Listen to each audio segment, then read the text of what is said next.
Nani atanikwamua? Ndicho kilio cha watoto wengi wa familia za kimaskini Afrika, lakini hata nje Afrika pia, kwa sababu umaskini upo kila kona. Lakini jibu lao linakuja ni kwamba yamkini na wao watakumbukwa siku moja, kwamba yamkini atatokea tajiri mmoja mwenye fedha atawasapoti katika hatua zao za kimaisha.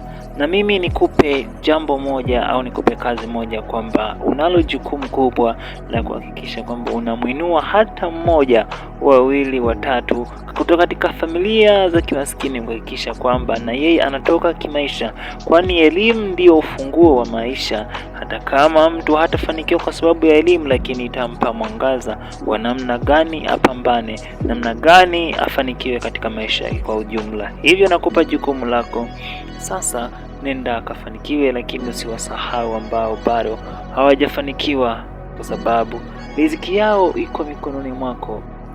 Lakini sitaacha kunukuu hotuba ya Rais wa Marekani Barack Obama ya mwaka 2015 akihutubia juu ya nchi za Afrika na uchumi, huku akielezea kuwa licha ya kuwepo kwa watu wengi waliofanikiwa, mabilionia, lakini familia nyingi za Kiafrika zimekuwa katika maisha hatarishi, nyumba za nyasi na mabanzi zisizokuwa na mifumo mizuri ya umeme na usalama wa maji, huku akisisitiza kwamba iwepo mikakati ya kuboresha sekta za uchumi. Lakini sitaacha kumtaja Rais wa Jamhuri ya Muungano Dr. John Pombe Magufuli marehemu, ambaye alikuwa akisisitiza sana, lakini pia na wewe ni shuhuda kwamba kauli zake nyingi zilikuwa zikilenga kuinua wale wanaoishi katika mazingira hatarishi au tuseme ya umaskini.